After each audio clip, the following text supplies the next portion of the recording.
Olá, muito boa tarde para você que nos assiste. O Consulta ao Doutor já está no ar. Segunda-feira é dia de papo jurídico aqui no Consulta ao Doutor, com o quadro Seu Direito. A gente esclarece as dúvidas dos telespectadores. Tem ainda bate-papo sobre tecnologia na odontologia, todos esses avanços. A gente vai entender como isso melhora a nossa vida também como paciente, né? E para encerrar, a gente fala de harmonização facial, os benefícios e os cuidados, né, dos procedimentos. Aproveita a oportunidade para tirar suas dúvidas através do nosso WhatsApp. O telefone é 11 3337 5886. Você já sabe, a nossa primeira interação aqui é do quadro Seu Direito. Então já aproveita para mandar suas dúvidas, aquele geral que a gente adora, de tudo do direito. O doutor vai ajudar, vai responder. Você também nos encontra nas redes sociais, então, @TVHit lá no Instagram, no Facebook é Hit TV Oficial e através do site www.hittv.com.br. Você assiste a programação ao vivo e ainda fica por dentro do que acontece por aqui. Eu também estou nas redes sociais. Por lá eu espero todos os dias a sua participação sobre o programa e os temas que você está assistindo no momento, sempre o nosso ao vivo. E você pode sempre sugerir temas para as nossas próximas entrevistas. Já aproveita, escreve lá qualquer questão, a queixa, se puder dizer o porquê, deixa a gente com bastante informação para, no momento oportuno, trazer aqui para o nosso bate-papo. Começa o programa de hoje com o nosso quadro Seu Direito. Tem vinheta hoje? Vamos rodar. Agora, Seu Direito, com o advogado Leonardo Girundi. Ao vivo, ele está aqui com a gente, doutor Leonardo Girundi, advogado, para fazer aquele geralzão que a gente adora de segunda-feira. Doutor, seja bem-vindo, sempre um prazer e uma alegria ter você aqui. Grande privilégio meu, né, poder atender todo mundo. Eu falo sempre, Denise, que eu acho muito legal esse quadro, porque ele é feito pelas pessoas que estão nos vendo, né? Então ele manda a pergunta, manda a dúvida e a gente responde. Então é muito legal. Então é um quadro feito por eles e para eles. Isso mesmo.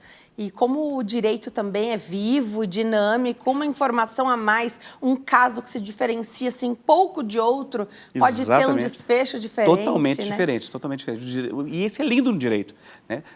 As pessoas perguntam, é emocionante a vida do advogado? É muito emocionante, porque tudo pode mudar a qualquer momento. Muito legal. A gente começa com pergunta, já que estava aí rodando nas nossas plataformas, né? De pessoas que mandaram num outro momento, e assim você faz, tá? E aí, tenho duas perguntinhas aqui já prontas, e o resto é com vocês. Então, lá no WhatsApp, 3337 5886. Isso também traz muita emoção para mim, porque é a surpresa. É surpresa. A gente conta com a sua participação e o quadro vai ser feito agora. Ao vivo em cores. Ao vivo, na surpresa, para mim, para você, para o doutor também. Mas a gente já começa. E é muito legal, porque você fala de tudo, doutor. E eu sempre enalteço aqui. Só Jesus. Eu enalteço a tua capacidade de esclarecer, falar fácil. O direito para o leigo não é fácil. Não é fácil, né? Então, muito legal. Primeira pergunta, uma pergunta diferente. Eu acho que a gente nunca respondeu esse tipo de pergunta aqui no quadro. Boa tarde, espero que estejam bem. A creche que deixei meu pet não socializou ele durante a estadia. Então, era uma creche, hotelzinho, assim, né? Alegando que ele poderia atacar outros cachorros. Mas nos vídeos, ela recebeu vídeos. Os vídeos não mostram que isso aconteceria. Tenho vídeos que ele socializa bem. Meu cachorro ficou o final de semana todo preso na creche e ele nunca é tratado assim. Devo procurar os direitos com os vídeos que eu tenho? O que o senhor me aconselha? E aqui, eu não entendi se esses vídeos são da creche, Sim. de algum momento em que houve alguma interação, Sim. se ele ficou numa outra ocasião, como num daycare, e ficou tudo bem, e nessa estadia que ele passou, pernoitou, ele ficou preso, né? Que é a grande queixa aí da nossa telespectadora ou do telespectador, porque não há identificação. Dá para ajudar? Interessante mais essa pergunta, por vários motivos. Inclusive hoje, é muito comum você acompanhar online. Isso. Então pode ser inclusive isso, né? A pessoa estava ali onde ela estava viajando de férias, foi num casamento no interior de Minas. Sempre o casamento no interior de Minas é uma delícia, gente. Tem frango, quiabo, Minas é bom, angu, né? pão de queijo. Deve até ser saudade daquele cheirinho do café. Foi lá no casamento no interior de Minas e está ali acompanhando o vídeo de tudo que está acontecendo com o seu pet. E por que eu falo que é muito interessante essa pergunta? Porque nós temos algumas coisas interessantes. Dentre elas, é porque existe no direito de família, olha que interessante, no direito de família, uma nova colocação ou recolocação dos pets ou dos animais em relação ao direito de família. Existe o que foi criado, a doutrina criou, por exemplo, o que nós chamamos de famílias multiespécies, colocando o animal como se filho fosse daquele casal, né? Como irmão fosse daquelas crianças. Né? E isso é uma situação diferente, que não era comum no nosso direito. Entendemos, inclusive, que, na realidade, animal é animal. Na reforma do novo Código Civil, do anteprojeto, também tinha relação a essa situação. Foi feita uma votação na semana passada, colocando os animais quase como ser humanos, como detentor de direitos, ali, quase como pessoas. Entendemos que isso é um exagero. Na realidade, o animal não é uma coisa como um vaso de planta, mas também não é uma pessoa como seu filho, né? E isso não significa que você não deva tratá-lo com o carinho que ele merece. Né? Ele merece carinho, merece respeito, mas nós temos que entender que ele não é uma pessoa. Né? E nós temos que tomar muito cuidado com isso, para não substituir as pessoas pelos animais. Então, é um tema que gera várias situações. Mas, especificamente nisso, esse tipo de serviço é coberto também pelo Código de Defesa do Consumidor. Então, nós saímos do direito de família, já entramos no Código de Defesa do Consumidor, que é exatamente a pergunta da nossa telespectadora. Então, você deve e tem direito àquilo que foi lhe ofertado. É uma prestação de serviço, por isso nós aconselhamos sempre que seja por escrita essa prestação. Então, você vai deixar ali no hotelzinho, tem ali um contrato falando, olha, o seu animal ficará preso de tal horário a tal horário, ele tomará banho de sol, ele vai socializar de tal horário a tal horário.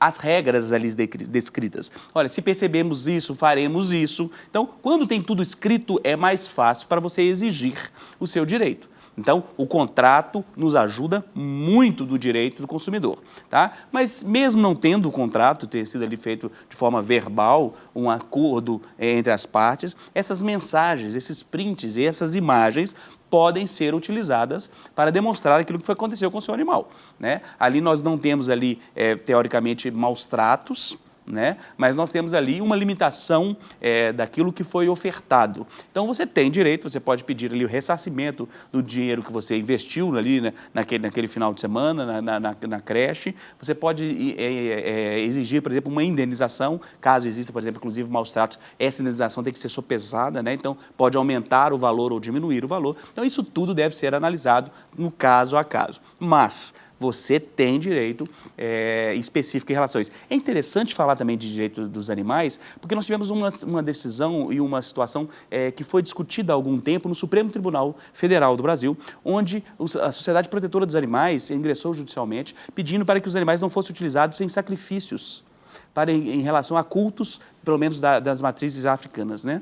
E é interessante porque o Supremo, neste caso, definiu que aquilo não era maus tratos, e sim liberdade religiosa, que aquilo que era feito era feito com um rito todo especial e tinha ali a liberdade religiosa, que é um princípio constitucional. Então, demonstrando que a liberdade é superior, a liberdade religiosa é superior em relação, por exemplo, a alguns ordenamentos criminais ou do Código Penal. Então, é bem interessante esse raciocínio também.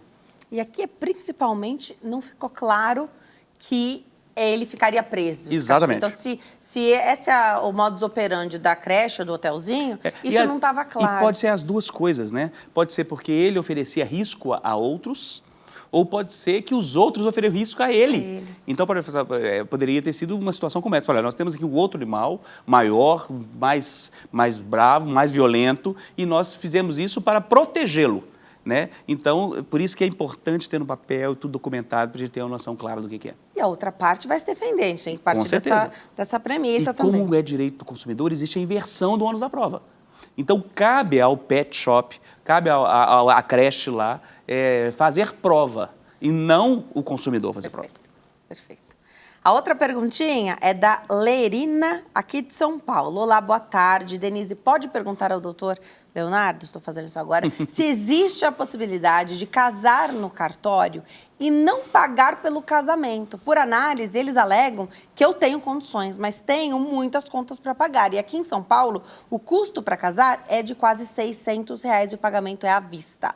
Muito obrigada. Obrigada a você, querida, pela pergunta. Ótima pergunta, ótima pergunta. Por quê? Porque o Código Civil e principalmente a Constituição coloca a família como base da sociedade. É interessante isso. A nossa legislação, a legislação brasileira, protege a família. Entende que a família é a base da sociedade, é a célula máter ali, é a célula principal para gerar uma sociedade. Eu costumo falar, inclusive, que famílias fortes geram sociedades fortes, né? Então, tudo começa na família. Então, é muito interessante essa situação. E por causa disso, e muitas pessoas têm muitas dúvidas em relação a casamento e união estável, inclusive várias perguntas na semana passada sobre isso, perguntando assim, se é a mesma coisa. Não é a mesma coisa, não é só o nome que é diferente. União estável é uma coisa, casamento é outra coisa. E a Constituição nos faz entender o seguinte, que a sociedade ou o Estado deve priorizar o casamento, ou deve facilitar a conversão da união estável em casamento. Então, se o Estado tem que favoritar ou priorizar a conversão ali da união estável em casamento, significa que não é a mesma coisa. Porque se fosse a mesma coisa, não precisaria fazer a conversão, né? Então, é o primeiro aspecto. O segundo aspecto, por ter esse direito, essa defesa da família, na nossa lei principal, fala que é gratuita a celebração do casamento. O casamento pode ser sem custo algum, desde que a vírgula faz toda a diferença nessa frase, né? Desde que seja comprovado que a pessoa não tenha condições financeiras. Ter várias contas a pagar não significa que não tenha condições. São coisas distintas. Não ter condições financeiras é o seguinte, olha, eu estou desempregado, o meu futuro marido está desempregado, nós não temos dinheiro nenhum, mas nós queremos casar. A pessoa vai assinar uma declaração de pobreza, mostrando que é pobre, vai demonstrar que não está trabalhando e a celebração daquele casamento será gratuito. Então, isso é muito interessante, porque é a demonstração do Estado na defesa da família. Assim, olha, até aqueles que não têm condição nenhuma financeira de casar, podem se casar. Então, quer dizer, é mostrando que o Estado não favorece a união estável. Porque, se você não tem condições, vai viver em união estável. Não é isso que fala a lei. A lei fala assim, se você não tem condições, eu, Estado, vou permitir que você faça sem pagar. Mas você tem que provar que você realmente não tem condições. Esses critérios, ela fala da análise, são critérios clássicos e importantes e geram realmente análise. Quem não tem condições, não paga para casar. Legal. Perguntinha do público. Vamos colocar na tela que já chegou. Já tem 3 perguntas do WhatsApp para nós. Olha lá que legal. Aline Costa, de Belém, no Pará. Boa tarde. Minha mãe morreu e não tinha bens em seu nome. O inventário pode ser feito no cartório? Ela ainda era casada com meu pai. Obrigada, Aline. É interessante, pode. Não sei se ela quis dizer, porque existe o inventário positivo e o inventário negativo, né? Então, não sei qual é o objetivo desse inventário. Não é comum no brasileiro fazer inventário negativo. Você não tem bens, né? Normalmente, o que é um equívoco, tá? Nós temos que fazer inventário. Inventário é a relação dos bens daquela pessoa. Inventariar. Fala assim, vou inventariar as minhas panelas. Vou inventariar o que eu tenho na cozinha. Quantos garfos eu tenho? Você vai fazer, eu tenho 7 garfos, 4 panelas. Você está fazendo um inventário, você está listando os bens que aquela pessoa tem. Inventário em relação à herança é a mesma coisa. Então, se ela era casada, pode ser também em relação aos bens que eram do pai. Pode ser feito o inventário, desde que não tenha filhos menores e seja consensual, você pode fazer o inventário no cartório, tá? Então, todo mundo assina, contrata um advogado, é necessária a figura do advogado, mas nós tivemos uma mudança na legislação, tanto o divórcio como o inventário, por exemplo, podem ser feitos nos cartórios. Vale a pena? Vale a pena. Normalmente é um pouco mais caro, inclusive, mas, em compensação, o tempo é muito menor. Eu ia te perguntar do custo, porque se não tem bens... Provavelmente ali, como ela falou da questão de ser casada, provavelmente pode não ser no nome dela, mas como é casado, tem no nome do marido. Tá. Então, eu imagino que seja isso. Precisa fazer. Precisa fazer. É necessário fazer. É sempre necessário fazer. Porque você tem que dar baixa no INSS, você tem que demonstrar para o Estado que acabou. Né? Então, tem que ir colocando pontos finais na relação a isso. Fechar as contas bancárias. É muito que a pessoa não fecha a conta bancária e está lá conta, cobranças, cartões. Aí chega lá, eu estou devendo aqui 20 mil. Fala assim, aí a pessoa brasileira fala assim, deixa para lá, já morreu. Né? Mas aí depois acha um bem, esse valor pode ser, por exemplo, descontado desse crédito. Né? Todo débito pode ser descontado de um futuro crédito que essa pessoa poderia receber. Então, pode ser feito no cartório, sim. Legal. Mais uma perguntinha, vamos colocar na tela. Pergunta do Guilherme de Jaboatão dos Guararapes, será? Pernambuco. Boa tarde. Em uma assembleia irregular, conforme a convenção do condomínio, foi votado e aceito pelo síndico, o subsíndico e 2 condôminos presentes, um rateio de R$ 280. Um condômino que não participou da assembleia por ter sido feita a convocação ali, pode se opor ao pagamento pelo fato da assembleia ter sido irregular e não ter tido uma convocação? Grato, legal, porque aqui ele está falando de algo que é protocolo, né, para a convocação aí da reunião. Sim. Obrigada, Guilherme, pela sua pergunta. Bem interessante. E de longe, né? Lá de cima do Nordeste, muito legal. É muito interessante a pergunta, porque ela tem essa questão da questão irregular. Não é simples provar essa questão irregular, mas tem motivos clássicos disso. E tem vários aspectos. Por exemplo, podem deixar a Assembleia nula. A falta de convocação, que é aquilo que parece que aconteceu ali, a falta de convocação regular ou a falta de como comprovar que fez a notificação. Então, se foi feita uma convocação e o síndico ou o condomínio não tem como provar que todo mundo foi convocado, pode gerar uma nulidade, né? Então, a pessoa pode não só se opor, mas deve pedir a anulação da Assembleia. Então, você pode notificar para que a Assembleia seja anulada e pode ingressar judicialmente. Nós pegamos ali uma taxa de rateio, mas poderia ser questões complexas, como alteração de vagas de garagem, eleição de garagem, eleição do síndico, exoneração do síndico. Então, muitas coisas poderiam acontecer. A convocação regular é um dos requisitos básicos, tá? Outro, o quórum. Tem certas situações que precisam de quórum específico. Então, você tem que ter ali um quórum de 50% mais um, é o que nós chamamos de maioria absoluta, ou a maioria relativa. A maioria relativa é aquela maioria da Assembleia. Nós temos aqui, olha, esse tipo de assunto pode ser... Tem assuntos que não podem ser votados com poucas pessoas. Por exemplo, a alteração da fachada do prédio tem que ser ali por totalidade, por maioria absoluta. Então, essas regras devem ser seguidas. Se não foram seguidas, a Assembleia deve ser considerada nula e você não é obrigado a pagar uma obrigação advinda dessa Assembleia nula. Muito legal observar isso, né? Porque como é que você prova que fez, então, essa convocação?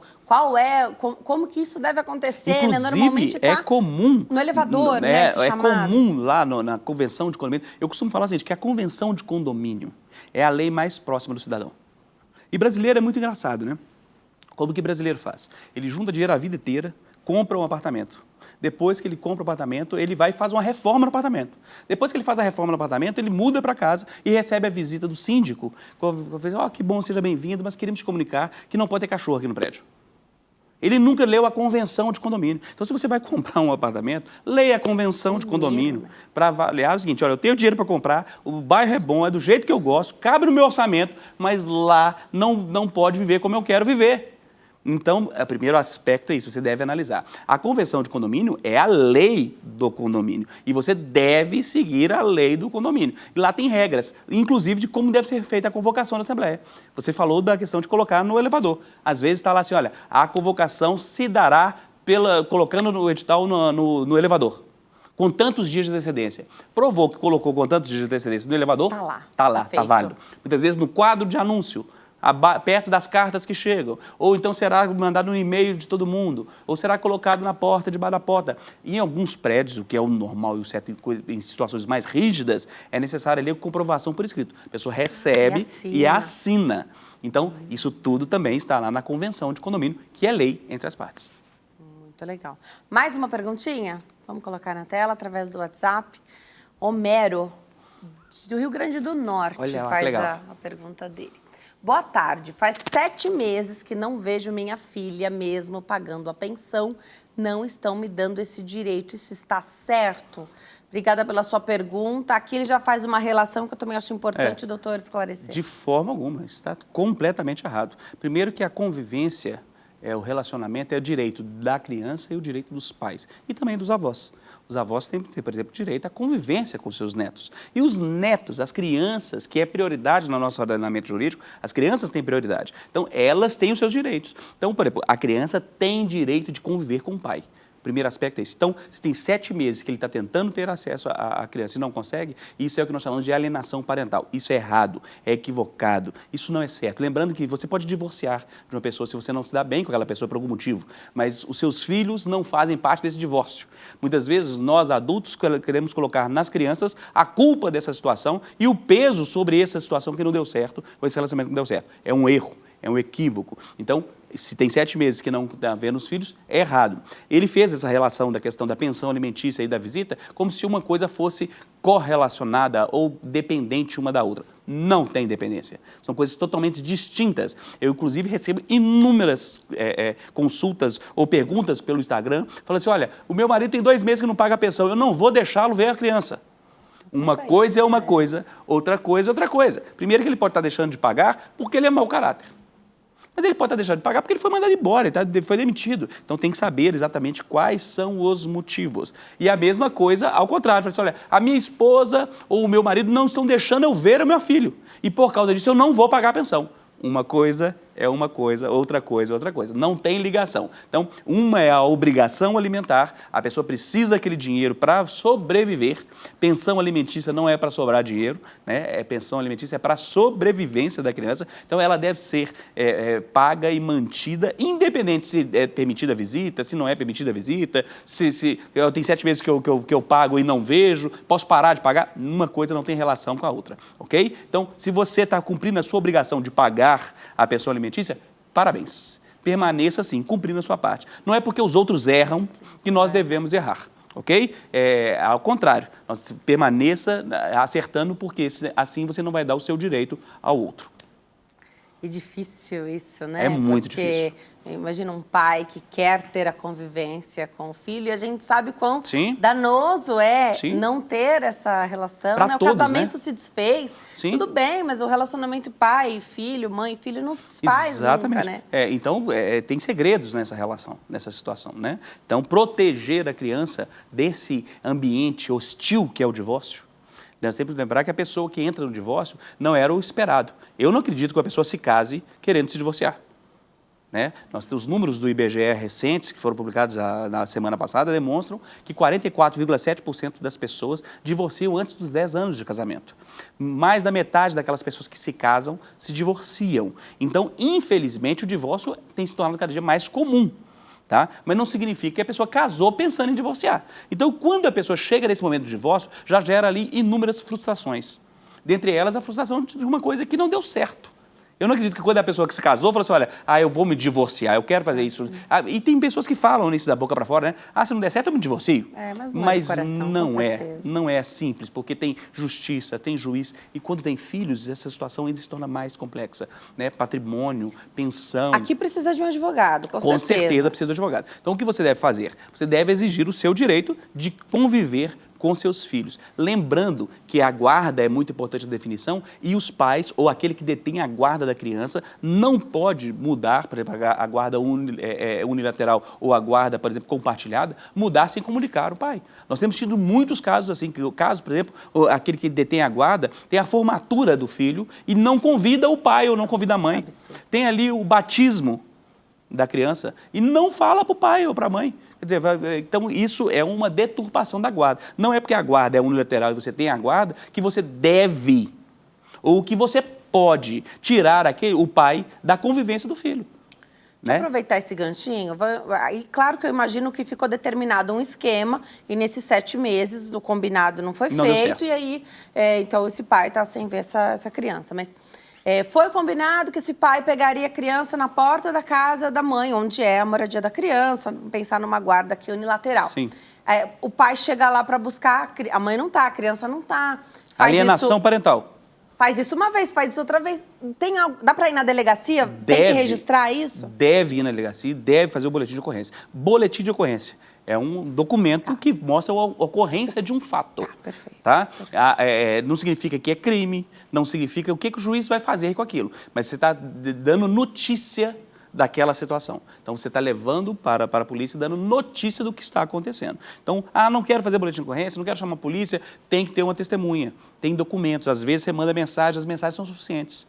né? O print das mensagens, hoje nós fazemos a ata notarial. Então, às vezes, isso já é suficiente, inclusive, para alterar a guarda daquela criança em relação a visita, não só determinações de visitações ou de convivência, que é um termo novo, né? As pessoas falam, o que é convivência, o que é visitação? Antigamente a gente falava visitas, agora nós profissionais do direito, temos mudado esse termo. Porque o pai não visita simplesmente o filho, visita né? daquela situação Convive, né? Vê de vez em quando, Tá. vai uma vez na vida, outra na morte, não. Convivência. A criança e o pai e a mãe precisam conviver, né? Conviver, viver junto com viver. Então isso é fundamental. Legal. Última perguntinha, vamos colocar na tela? Vou aproveitar e acompanhar aqui, que está pequenininha essa pergunta. Ó. Boa tarde, tenho cardiopatia congênita, transposição corrigida dos grandes vasos da base. Isso foi descoberto com 23 anos e hoje tenho 31. É uma mulher, é a Eva Nascimento, do Guarujá, que mandou a pergunta. Depois da Covid, piorou o caso e eu faço o acompanhamento. Estou parada no momento sem poder trabalhar por causa das alterações nos exames. Tenho o direito de me aposentar porque nenhuma empresa me contrata por causa dessas alterações que futuramente podem piorar, como dizem os médicos. Só que também os mesmos médicos não dão laudos para que ela possa se aposentar. Obrigada, Eva, pela sua pergunta. Boa pergunta e complexa a situação, porque ela não é tão simples assim. Dentre elas, inclusive, porque a cardiopatia, em muitas situações, ela pode ser temporária. E o que eu digo por ser temporária? Às vezes a pessoa tem uma doença, uma cardiopatia grave, chegou a infartar. Só que ela fez a cirurgia e depois que ela faz a cirurgia, faz ali a desobstrução, ela se torna nova. E muitas vezes ela é curada da cardiopatia. Perfeito. Então ela fez uma cirurgia e deixou de ter a cardiopatia. Então é comum, por exemplo, o auxílio durante um período onde essa doença ou essa enfermidade seja grave e essa situação seja impeditiva do trabalho. Lembrando isso, não é porque você não consegue um emprego que você deve se aposentar. É porque você não pode trabalhar. São coisas diferentes. Por que são diferentes? Porque no Brasil nós temos, infelizmente, um número muito alto de desempregados, né? E eu tenho certeza que você não vai conseguir ali um laudo de alguém falando, ó, não estou te empregando por causa da sua cardiopatia. Então é muito difícil essa prova. Por isso que eu falei, depende da situação. Se ela tiver comprovação que ela é incapaz de trabalhar, quer dizer, eu não posso trabalhar por causa da minha enfermidade. Ela fica encostada, né, fica afastada durante o período e isso poderia gerar aposentadoria? Poderia gerar aposentadoria, mas tem vários critérios aí a serem analisados. Tá? Não é, lembrando que você é muito nova. Isso é um outro aspecto também que é considerado. Né? A pessoa é muito nova. A aposentadoria por invalidez é algo complexo. E nós temos falado isso muito aqui. Porque tem pessoas que se aposentam por invalidez e vão arrumar um outro trabalho, um bico. Que não pode. Né? Não pode, isso é crime, isso é errado. Então, quando você põe a pecha ali, olha, aposentada por invalidez, você não pode nunca mais trabalhar, porque senão você está fraudando os cofres públicos. Porque se você consegue trabalhar, você não poderia estar aposentada por invalidez. É diferente de aposentado por tempo de serviço, por idade. Aposentei por idade, 65 anos, estou bem, quero continuar trabalhando. Não tem problema nenhum. Então, cada tipo de aposentadoria é diferente. Mas se você foi aposentada por invalidez, significa que você não pode trabalhar, porque você não dá conta de trabalhar. Então, se você não dá conta de trabalhar, você não pode fazer um bico para trabalhar. Fala assim, mas o valor que eu recebo é pequeno. Não pode. Tá? Então, essas situações, isso é levado em consideração, porque você é muito nova. O Instagram do doutor, @LeonardoGirundi, @LeonardoGirundi, o e-mail para você mandar a sua participação também é seudireito@ritotv.com.br. Doutor, obrigada por ter vindo, como sempre, uma aula. Obrigada. Ufa, hoje nós vamos para cima e para baixo, né? Vamos para um lado de tanto de coisa diferente. É sempre um privilégio, muito bom estar aqui. Eu me sinto em casa, sentado aqui na sala com você. Tá em casa, volte sempre, viu? Privilégio, Obrigada. abraço, tchau. A gente vai para o intervalo. No próximo bloco, os avanços da tecnologia na odontologia. Vamos saber tudo. Até já.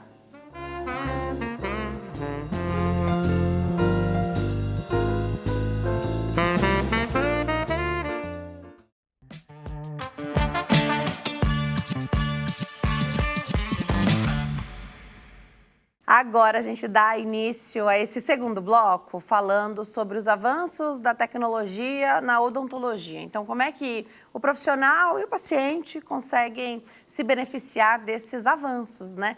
Você participa enviando sua pergunta através do nosso WhatsApp, 11 3337 5886. Eu tenho o prazer de receber o Dr. Edson Miai. Ele é cirurgião dentista. Doutor, obrigada por ter vindo. Uma alegria te receber aqui. Eu que agradeço o convite aqui, Denise. É um prazer enorme estar tirando dúvidas e trazendo muita informação para os pacientes, que é extremamente importante, porque as pessoas às vezes têm medo de dentista e até chegar ao consultório para ver essas tecnologias é uma dificuldade imensa. Então, a gente poder trazer isso aqui para a TV, eu acho que é muito interessante, é muito legal. Muito legal. E olha, arrisco dizer que uma das áreas onde a gente teve mais mudança nas últimas décadas foi a odontologia, né?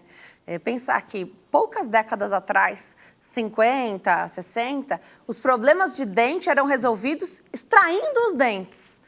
Para o lugar que a gente está agora, né? De conseguir enxergar a viabilidade de cada unidade ali, de cada dente e tentar manter o máximo possível na boca e quando é preciso fazer a extração, substituir, né? Substituir da função, principalmente, né, devolver função e também promover a estética, que também muda a vida das pessoas, né? Sim, é que a odontologia, ela teve, assim, alguns marcos, né?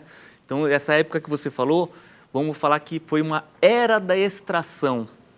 Depois nós viemos com a era da restauração, onde os materiais evoluíram bastante. E hoje a gente vive uma era de prevenção. Então, por isso que hoje as pessoas têm menos problemas, né? Porque os traumas que foram causados nessa época da extração, eles refletem até hoje. Por isso que teve esse avanço muito grande nessa reposição de dentes com implantes dentários. Porque vamos falar, geração, como eu tinha te falado, tem muito trauma. Medo, porque os anestésicos não eram tão eficientes, acabavam se extraindo os dentes permanentes, achando que era dente de leite. E era uma coisa totalmente, assim, com poucos planejamentos. Hoje não, hoje na odontologia, até na própria avaliação que a gente faz lá na clínica, tem o nome de protocolo MIAI. É uma avaliação onde a gente, coisa simples, mas de bastante valor. Medir pressão, ver a glicemia, que legal. Ver a parte de halitose do paciente, medir temperatura bucal e corpórea do paciente, pH de saliva, para quê? Para a gente ver um diagnóstico geral da saúde desse paciente, né? Já teve muitos casos de paciente, às vezes, estar com a pressão 20/11 e ter que, eu falei, você não vai abrir a boca aqui, você vai para o hospital. E depois o paciente me ligar e falar assim, Edson, foi a melhor coisa que você fez, porque eu fiquei internado já. Boa vida da pessoa. Sabe? E uma coisa onde o paciente não sente nada. Então, hoje, assim, nessa parte desse protocolo MIAI, a gente está abrangendo mais detalhes, que seria a radiografia panorâmica. Em cima da radiografia, hoje, já tem uma inteligência artificial, porque uma radiografia é difícil a gente entender, né, quem é leigo.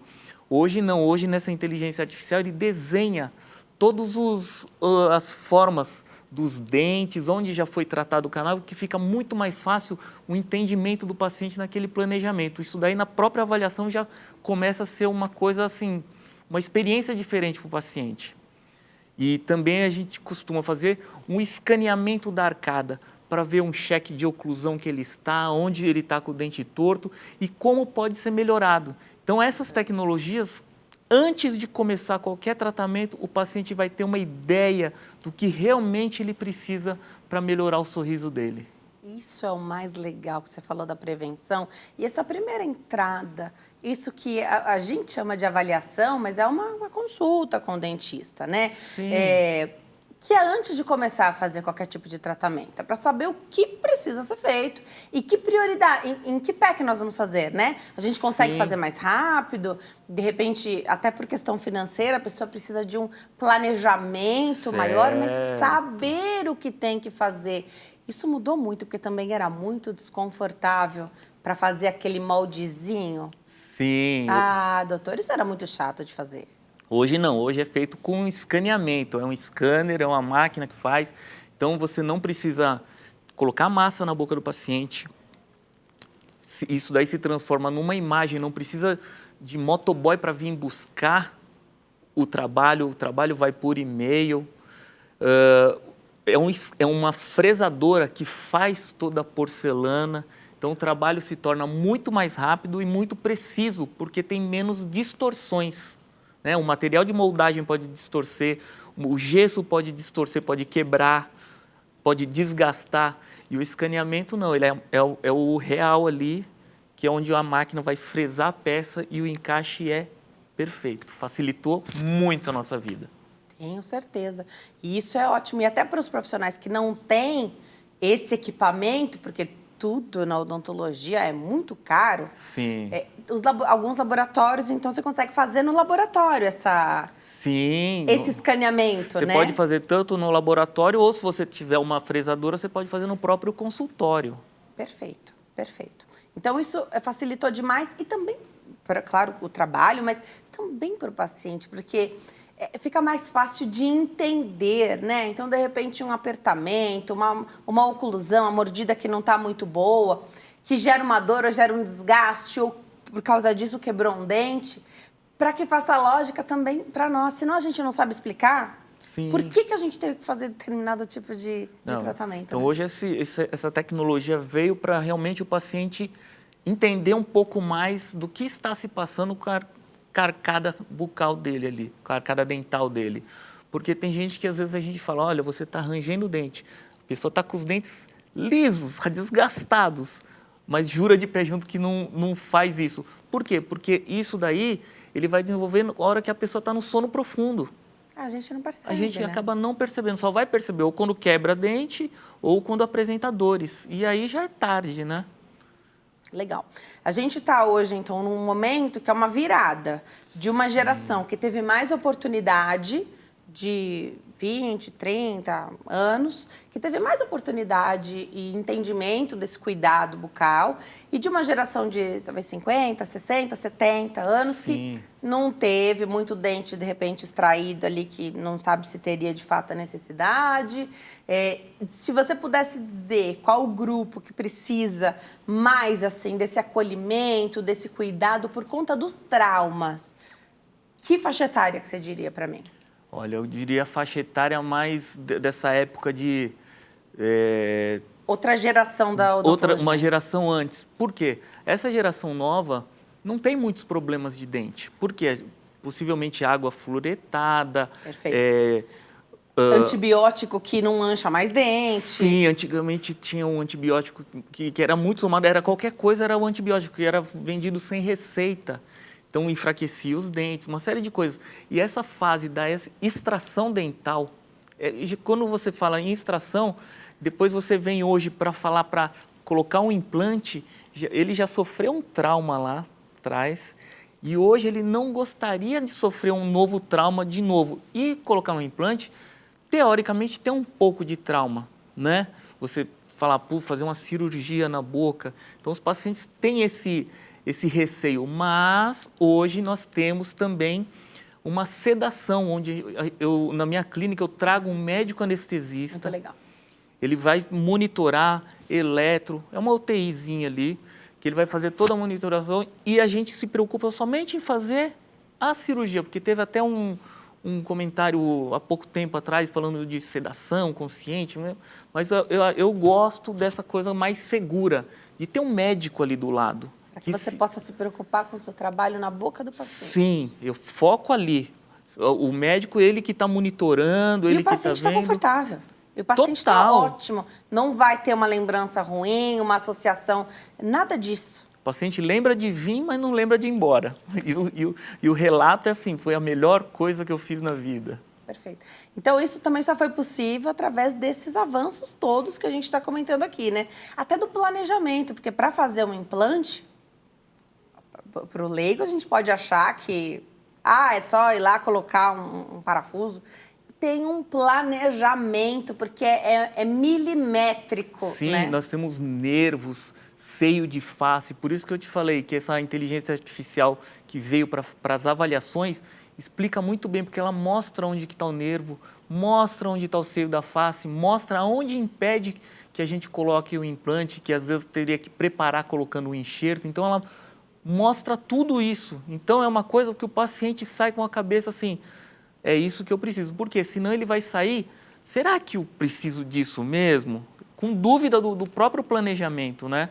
Mas ele enxergando com todos esses artifícios que eu acho que é muito importante nesse planejamento, ele sai esclarecido, isso que é o mais importante. E aí é a virada de chave, porque o paciente faz parte desse planejamento. Que ele como que ele faz parte? Enquanto ele tem dúvida, ele não sai dali. As dúvidas têm que ser respondidas, né? Então, ele está fazendo parte, ele está participando desse momento de escolher. Então, que material nós vamos fazer? Então, que custo isso tem? Fugindo totalmente Claro que é necessário que se tenha, né? E que vocês atendem também, de repente, um paciente que tem uma emergência. Eu sei que vocês, de repente, vão lá, também param o final de semana para atender. Mas saindo desse atendimento só por dor, né? Tive uma dor, fui ao dentista. Não, mas tudo bem, foi cuidado que precisava nessa emergência, mas não vale como consulta odontológica, né? Sim, é uma emergência, totalmente diferente de um planejamento que você vai fazer, uma avaliação, né? Porque aí você engloba várias coisas de mordida, de costume desse paciente, coisa que a dor, você está focado na dor, o paciente, quando está com dor também, ele não consegue prestar atenção em nada, é só realmente remover aquilo que incomoda ele. Coisas que talvez você não falaria nessa entrevista, mas eu acho tão importante, que também é um ganho para o paciente e para todos, mas principalmente aqueles que querem quebrar esse gelo, né? Porque literalmente a sala é gelada, né? Então, até dá uma melhorada no ar-condicionado, vocês se preocupam. Uma tela, uma TV, uma música. Então, eu gosto de ouvir determinado tipo de música. Vocês se preocupam até com isso para que a gente possa ficar mais confortável Na nossa ali, né? clínica, a gente tem TV no teto. Isso é maravilhoso, né? Isso é maravilhoso. Você está lá fazendo seu tratamento, tá preocupado assistindo o vídeo, simplesmente, Escolhe a música que você quer, o filme, o Netflix que você está assistindo. Para que a gente possa ficar, de fato, mais relaxado e não ter medo de fazer essas consultas, porque também tem a questão do caro e barato, né? Que todo mundo fala na odontologia, que tudo é caro. Com certeza fica mais caro quando a gente não vai com frequência ao dentista. Sim, a prevenção é o mais barato. Por quê? Porque além de não ter muitos procedimentos, né? Não tem trauma. É muito simples. Uma pessoa que vai... Eu sempre comparo com o carro. Se você compra um carro zero, eu compro um carro, você compra um carro, eu ando, não troco nem óleo, esse carro vai fundir o motor, vai doer no bolso, vai ficar parado um tempo. E um carro que você vai lá, troca o óleo, faz toda a manutenção, é um carro que vai ter valorização no mercado. Então, a boca é a mesma coisa. Legal.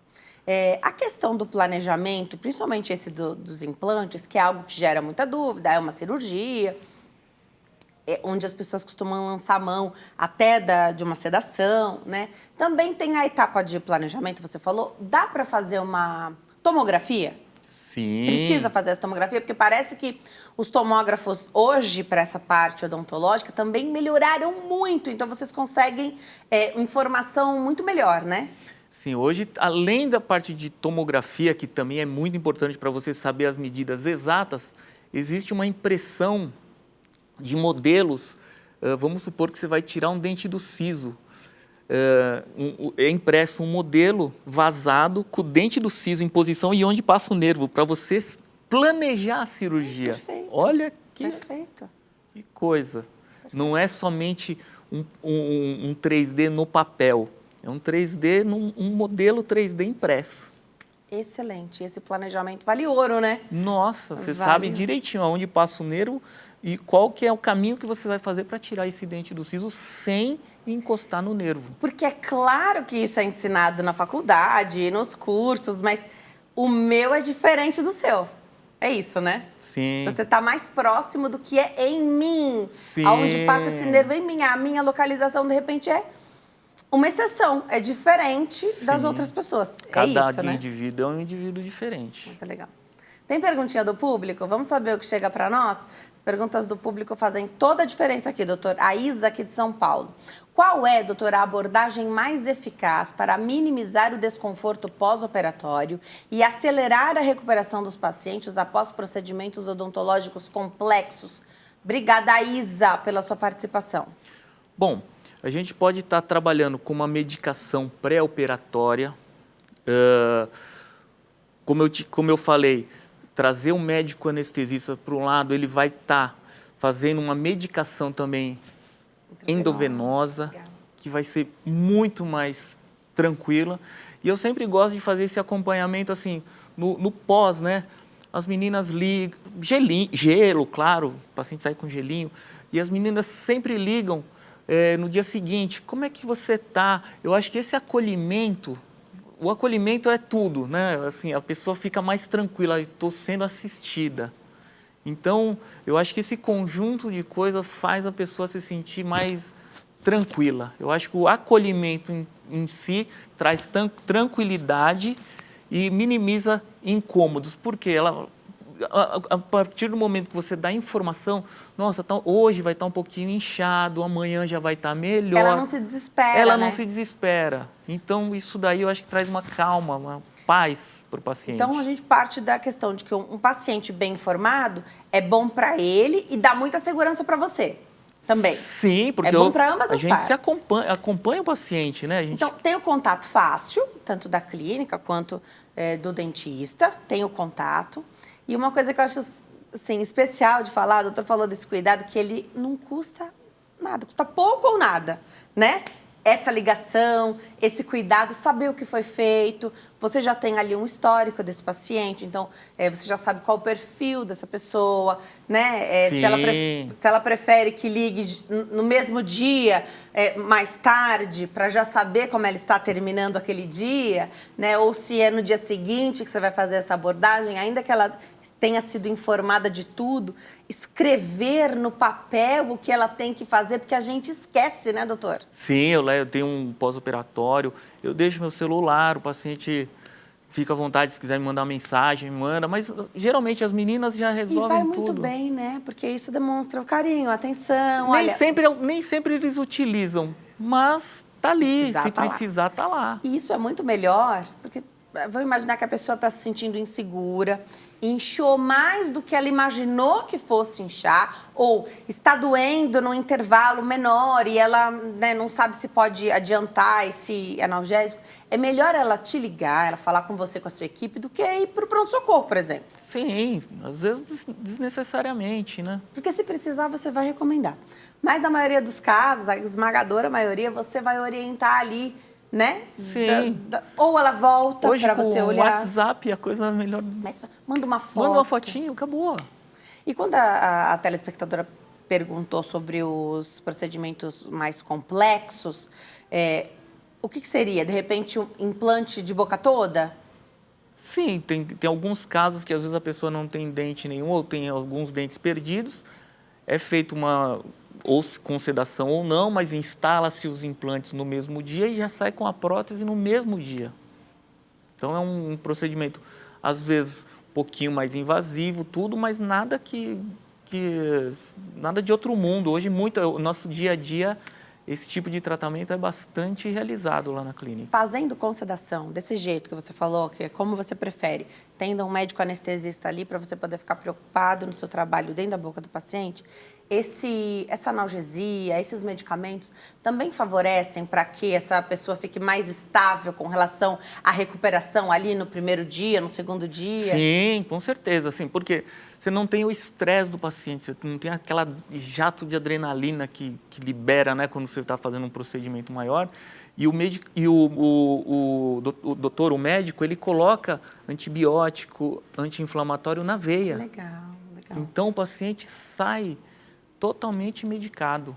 E essa anestesia, analgesia, ela faz com que a pessoa possa ir para casa sozinha ou, nesse caso, Não, você prefere nesse que caso, tenha um acompanhante? sim, tem que ter um acompanhante, Tá porque a pessoa vai lembrar de vir. A pessoa sai falando, conversando, mas ela não lembra não lembra de ter ido embora. Se eu puder fazer uma relação com o exame que é bastante executado aqui, a gente pode pensar que é mais ou menos como uma endoscopia, que a gente Como se acorda, fosse depois você tá bem, mas tomou anestesia e nenhum lugar deixa você ir embora sem... Né? Chega com o acompanhante, vai embora com o acompanhante. É o mesmo ideia, tipo de né? anestesia, mesma sedação. Muito legal. Muitas coisas mudaram. A ideia é sempre fazer com que a prevenção chegue primeiro, prevaleça. Mas mesmo assim, traumas acontecem assim de dente e aí as pessoas perdem o dente ou alguma situação que vai precisar fazer. Hoje as pessoas fazem anestesia até para se tatuar. Então, de repente, você vai fazer um procedimento aí na boca e você tem a região muito sensível, por que não lançar a mão dessa analgesia, de algo que vai te trazer o maior conforto? Porque às vezes não está doendo nem a boca, mas está doendo as costas, porque você ficou nervosa. Sim, né? acontece. As Dói o costas estão ruins, pescoço o aqui. pescoço está ruim, mas teve dor. Não, foi ótimo. Mas é a uma pessoa está tensão, tensa, né? É uma posição desconfortável, né?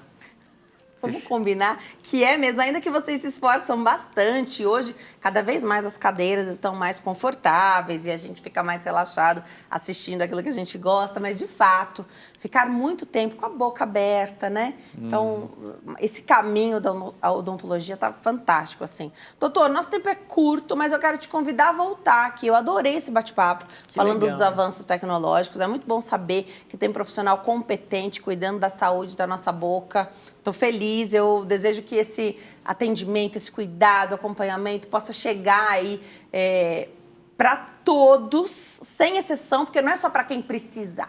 Sim. Todo mundo precisa, né? Para que a coisa não complique, não fique grande e aí também mais custosa, né? Vou deixar o Instagram do doutor, @edson.miai, do jeitinho que está escrito na sua tela, @edson.miai. Tem o Instagram da clínica, que é @clinicamiai, e o telefone WhatsApp, que é 11 9 3227 4971. Doutor, volte sempre, viu? Obrigada. Eu que agradeço, muito obrigado a oportunidade. Adorei te receber aqui. A gente vai para o intervalo. No próximo bloco, harmonização facial. Esse termo tão usado, eu vou querer saber dos perigos, os cuidados que a gente deve ter também com cada procedimento e essa associação para trazer o melhor resultado sempre. Até já.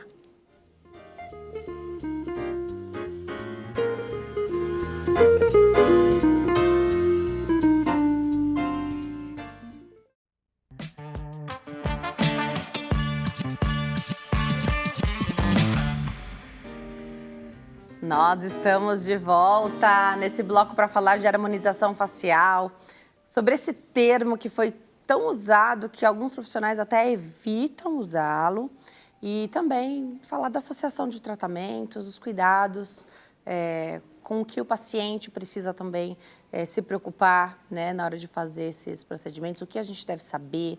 Aproveita a oportunidade para tirar suas dúvidas através do nosso WhatsApp. O telefone é 11 3337 5886. Quem esclarece as nossas dúvidas é a médica dermatologista clínica e estética, a doutora Flávia Maquiluf. Doutora, obrigada por ter vindo. Uma alegria te receber aqui de novo. Uma alegria para mim também. Muito obrigada. Inclusive, queria te parabenizar, estava assistindo aqui antes, pela essa prestação de serviço que você oferece à população. Em relação à saúde, eu acho que a conscientização é o mais importante de tudo. Obrigada, eu fico feliz porque eu aprendo com os profissionais que vêm aqui e o objetivo é esse mesmo, levar esse entendimento, né? Levar esse cuidado, passar a informação com clareza, né? E para isso a gente já de antemão agradece porque os nossos convidados falam fácil, o objetivo é esse, é se aproximar mesmo do público para que haja essa compreensão, né? A comunicação ela é efetiva quando há a compreensão e essa é nossa responsabilidade, né? Então, muito legal. Doutora, a harmonização facial é um termo que foi tão usado que agora que a gente está voltando a fazer uso desse termo, mas houve um trabalho dos dermatologistas até em desconstruir isso, porque por um tempo, não é que a gente pensava que harmonização facial era tudo a mesma coisa. Algumas pessoas ficaram cada um com o rosto muito parecido com o outro. né? Então parecia que era uma coisa única. Eu vou lá fazer a harmonização facial. Então você já imaginava que ia ver essa parte aqui do contorno do rosto, já ia ficar muito parecido com quem você tinha acabado de ver fazer a harmonização facial, o preenchimento, o olhar, né? O arqueamento ali da sobrancelha, o bocão, e tudo muito parecido de fato. Agora que a gente entendeu que é tudo muito individualizado, é só uma maneira de dizer sobre uma associação de tratamentos para o rosto, e essa combinação vai ser diferente para mim, para você que está em casa. Por isso que é bacana a gente poder falar sobre isso e conscientizar. Essa questão da padronização, né? Parece que ficou todo mundo igualzinho. Mas interessante que eu gosto muito de falar sobre esse assunto, porque quando o paciente vem no consultório, ele acha que a harmonização facial, a primeira coisa que ele me pergunta, doutora, você faz harmonização facial? E já é paciente, às vezes, de longa data. Eu já venho tratando ele com várias técnicas que fazem parte, como você mesmo disse, da harmonização facial. Que vem uma limpeza de pele, que é um peeling, enfim, várias técnicas e ferramentas que a gente tem atualmente, e muito mais, né?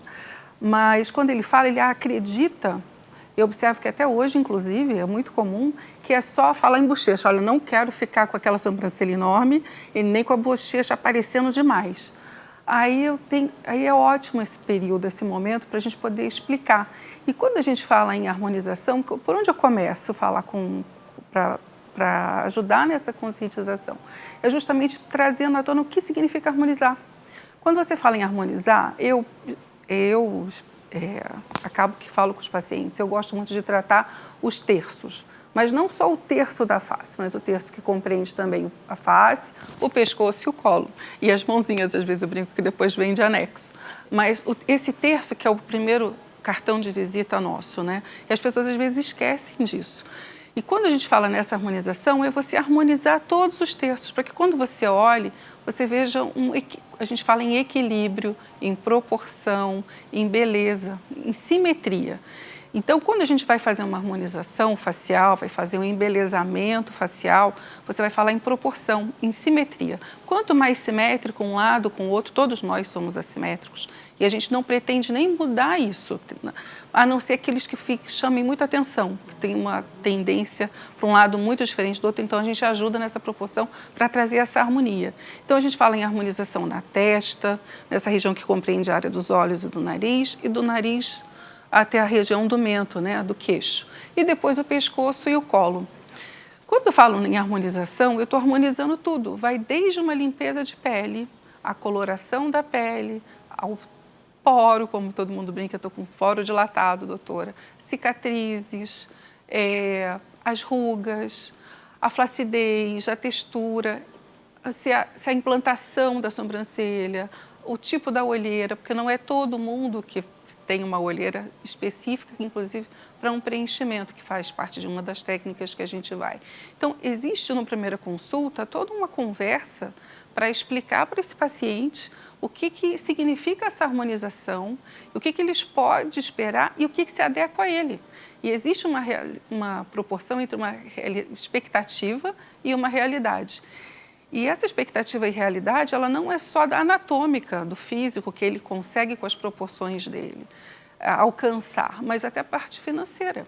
Porque muitas vezes eu quero passar algum tratamento, um planejamento, como eu comento com os pacientes. A gente faz um planejamento. E nem sempre aquele paciente vai poder. Então, eu também tenho que ter esse bom senso, o que eu vou oferecer para ele. O que vai fazer diferença, muitas vezes, vai ser o meu conhecimento, as habilidades, as ferramentas que eu tenho habilidade para estar utilizando e o tempo que aquele paciente tem. Fala a famosa relação tempo e dinheiro, né? Então, alguns procedimentos que eu vou utilizar, talvez umas tecnologias mais avançadas, vai só me encurtar o tempo do objetivo. Mas eu gosto mesmo, particularmente, de começar um passo a passo. Então, gosto de tratar a pele, gosto de tratar as rugas, as marcas, a coloração, e estimular o seu colágeno através do seu próprio colágeno. Então, muitas vezes a gente faz uns procedimentos até mais conservadores, que são como um peeling, por exemplo, com uma relação custo-benefício que é ótima, mas que ele vai me ajudar a estimular o colágeno. Quando a gente fala em estimular colágeno, é muito difícil, né? Porque a pessoa não imagina, doutora, mas o que é estimular colágeno? Estimular colágeno é você tentar fazer como se fosse um efeito fio, você trazer a harmonização, ela traz isso, né? O que é harmonizar? É trazer essa leveza facial de novo, a jovialidade que a gente vai perdendo com a idade. Então, a partir dos 25, essa nossa produção de colágeno ela vai diminuindo. Não quero falar um pouco sobre a teoria do caos aqui, que a gente está falando de beleza, mas eu preciso, muitas vezes, falar, olha, infelizmente, com o passar do tempo, com o seu estilo de vida, tem pessoas que usam produtos desde cedo, nós falamos sobre o skincare desde cedo na adolescência, isso é importante, um cuidado, né? E no skincare na adolescente, a gente fala muito, no geral, a gente fala sobre limpar, hidratar e proteger. Na harmonização facial, eu gosto muito de falar em esculpir, polir e lapidar. E a gente, né, como eu me considero muitas vezes, a gente trabalha meio que como artesão mesmo, né, nessa área de esculpir. E as nossas ferramentas são aquelas habilidades artísticas que cada um tem. Então, eu tenho umas habilidades, o outro colega tem outra. E a gente vai esculpindo junto com o paciente, a gente vai vendo passo a passo. Então, a cada 3 semanas é o período que o nosso colágeno é mais ou menos produzido. Então, o resultado final daquele procedimento que eu fiz hoje pode vir daqui a 3 semanas. Tem procedimentos que eu faço que eu vejo que fica mais bonito com 2 meses. Você já vai tendo resultado, mas ele fica mais bonito. Então, eu primeiro gosto de... Quando a gente olha esse trabalho de artesão, a gente olha e já meio que vê a obra pronta, com toda essa humildade, né? Mas é que a experiência vem trazendo isso. Para isso, para esse resultado, você precisa que o paciente volte e que ele saiba esperar esse tempo aí... alinhar a expectativa. Isso, alinhar a expectativa. Você acha que a gente pode estar se tornando, aí eu coloco aqui os pacientes, tá? Reféns da tecnologia? E aí, não da tecnologia, mas dessas novidades. Então, você tem um laser lá na sua clínica que entrega, você consegue configurar, colocar ali os parâmetros para entregar até um mais moderno que saiu agora, você não precisa exatamente daquela plataforma. Não sei se eu estou sendo clara, mas a gente fica... Laser, por exemplo. Aí está refém da última novidade do laser. Aí eu falo, mas na clínica da doutora, de repente, não tem aquilo. Mas calma, eu chego naquilo também. A gente, hoje, sabe nome da máquina, coisa que a gente nunca soube, que talvez isso seja o menos importante. Eu preciso saber de você e do que você pode fazer por mim, né, no nosso planejamento, porque tudo envolve dinheiro e aí a gente precisa organizar isso. Você acha que, de alguma forma, a gente sabe da importância da tecnologia? Eu, particularmente, adoro tecnologia, a tecnologia a favor da nossa pele também, mas que, como público, a gente pode buscar muito essa última novidade, eu quero falar o nome, falar a máquina... Tem isso? Então, eu vou te contar, eu sou fã de tecnologia. Eu adoro uma novidade, eu me coço toda quando vejo algo novo. Mas, muitas vezes, é mais do mesmo, sabe? E a gente fica refém mesmo, porque todo mundo quer o que é novo. Se eu não tentei, será que esse vai ser mais milagroso? É que nem no emagrecimento, a gente fica esperando alguma coisa que faça mais milagre sozinho, né? Mais rápido. Como eu te comentei no início... Muitas tecnologias vêm para nos auxiliar, lógico, mas muitas vezes é mais do mesmo. O que vai mudar é o nome comercial, é o tipo do aparelho. É claro que tem muita tecnologia envolvida, muito atual, que é super bacana, no que a gente chama de downtime. Fez um procedimento hoje e no dia seguinte você vai trabalhar e vai ficar no máximo uma hematominha. Esses que vocês falam, então, não tem downtime, é isso, né? Não tem um downtime, porque é esse tempo que você precisa ficar mais afastado para você ter uma cicatrização. Porque o que os procedimentos vão fazer é induzir uma certa agressão na pele para que essa pele regenere. É esse regenerar que a gente consegue ter uma melhora da qualidade da pele, da espessura da pele, da coloração da pele. Depois que a gente mexe nessa estrutura, que nem em casa você vai fazer uma obra, não dá para quebrar, fazer uma obra, ficar tudo bonito sem quebrar antes. Então, eu preciso que ele tenha consciência. Então, vem muitas pessoas que vão casar, vão viajar. É uma outra questão que eu levo muito em consideração. Qual o seu tempo? Você topa fazer esse procedimento de construir a sua beleza naturalmente primeiro?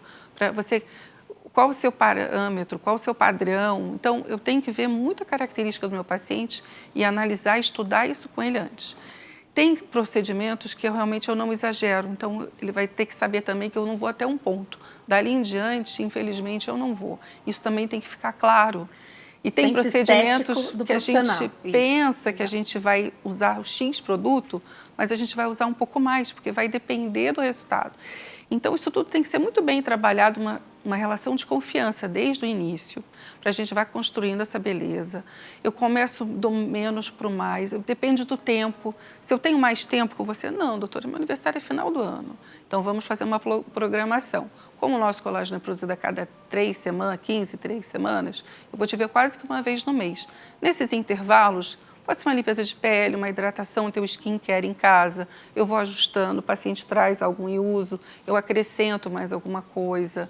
Tem procedimentos que eu preciso estimular um pouco mais o colágeno, então ele precisa vir a cada 15 dias. Então vai do peeling, eu adoro fazer combo.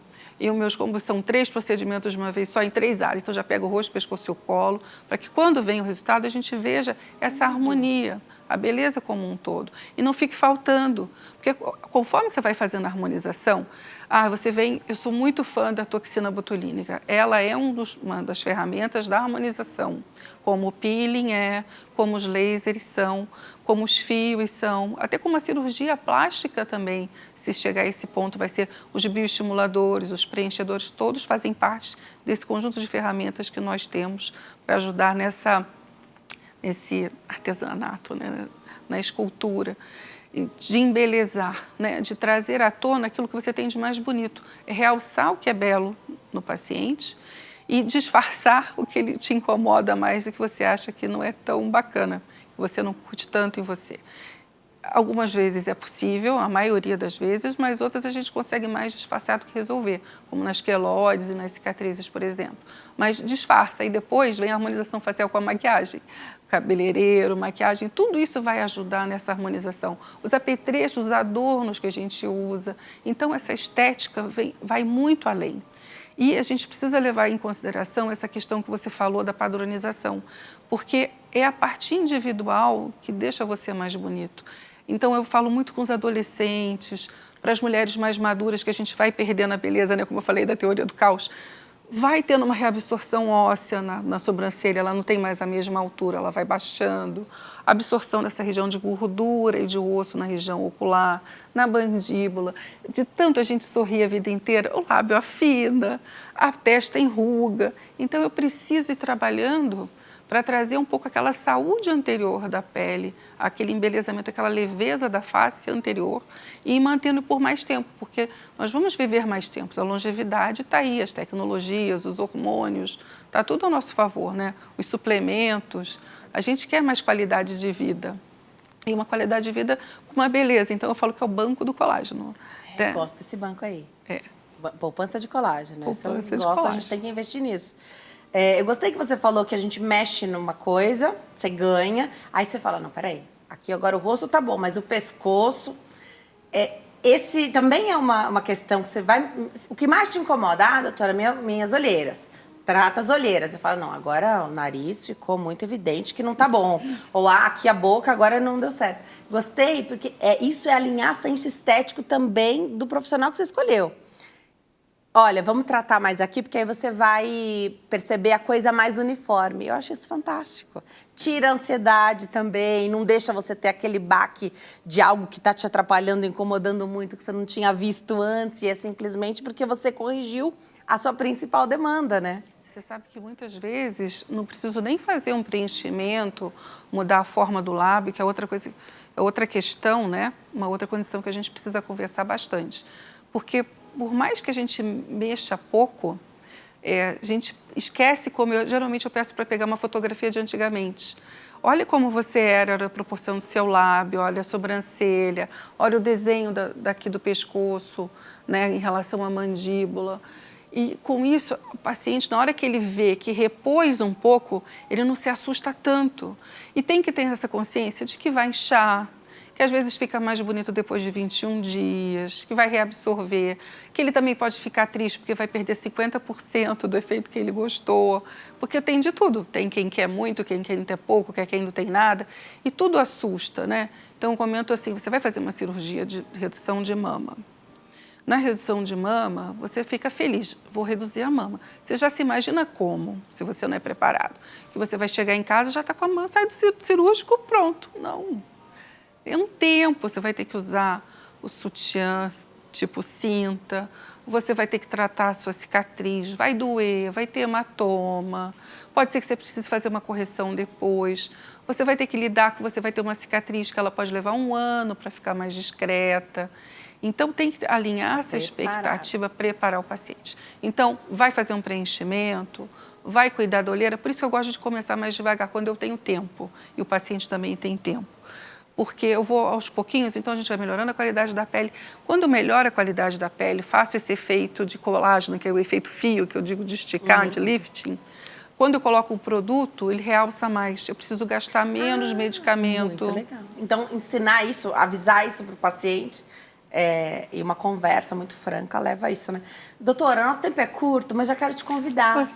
Volta pra gente bater mais papo, Será falar um mais dos prazer. procedimentos estéticos. Gosto muito, acho que eu alinho muito bem o senso estético com você. Volte mais vezes, porque tem muita coisa pra gente explorar e ajudar quem tá em casa também, né? O Instagram, @doutora Flávia CS Macluf, então DRA Flávia CS Macluf, e o WhatsApp é 11 5914 5194, do jeitinho que está aparecendo aí na sua tela. Doutora, volte sempre. Obrigada. Muito obrigada, um prazer. Passou muito rápido, mas foi uma conversa muito esclarecedora. Obrigada por nos acompanhar. Amanhã tem mais. Fique com Deus. Tchau.